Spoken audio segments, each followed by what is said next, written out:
I should have known the night was over the moment she rolled her eyes at me. "You're killing the vibe," she said, her voice sharp, clipped, as if she had been practicing it in front of a mirror for weeks. I said nothing. I didn't need to.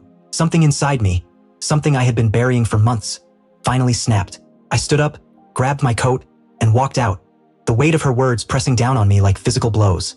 The streets were empty. The city was quiet in a way that made the sting of betrayal echo louder.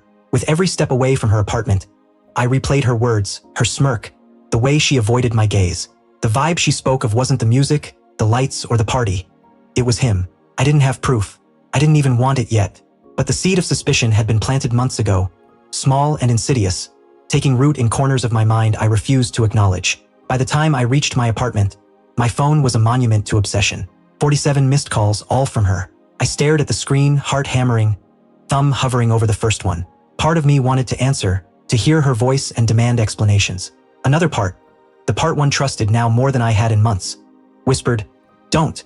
I poured a glass of whiskey and sat on the edge of the bed, letting the silence swallow me. Each ring, each voicemail, each frantic text flashing across the screen was a nail in the coffin of the life I thought I knew. I listened to the first voicemail. Her voice was soft, almost pleading.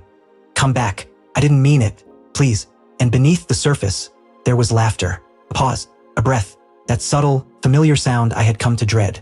He was there. I had seen it before in small things. The way she smiled at her phone when she thought I wasn't looking. The secret glances, the sudden late-night work meetings that didn't exist on her calendar. I chalked it up to paranoia, to insecurity, to the part of me that never felt enough. But the evidence had been there all along, messy and raw, like a warning sign I refused to read. I called my closest friend, someone I trusted like a brother. "I think she's seeing someone," I whispered. "I'm not sure how long." There was a pause. "Do you have proof?" I didn't. Not yet. But I knew proof would come. I always found it in the end. The next day, I left early under the pretense of errands, but I was following her, watching, tracking, listening. I didn't want a scene, I wanted clarity. And I got it. Lunch at a quiet cafe where I never imagined she'd go alone. Except she wasn't alone. There he was, leaning across the table, laughing in a way that twisted my stomach. She looked alive, happy in a way she hadn't with me for months.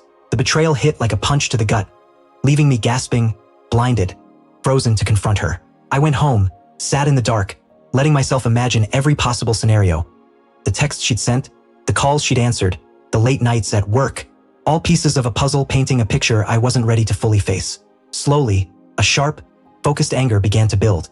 Not blind, cinematic rage, but a simmering fire that demanded resolution. I decided on a different kind of confrontation. No yelling, no pleading, no cheers. I wanted her to feel the weight of what she'd done without me saying a word. I gathered everything. Her favorite clothes, the gifts I'd given her, the letters I had written when I believed we were happy. I packed them carefully, like a shrine to what once was love. And then I left a note.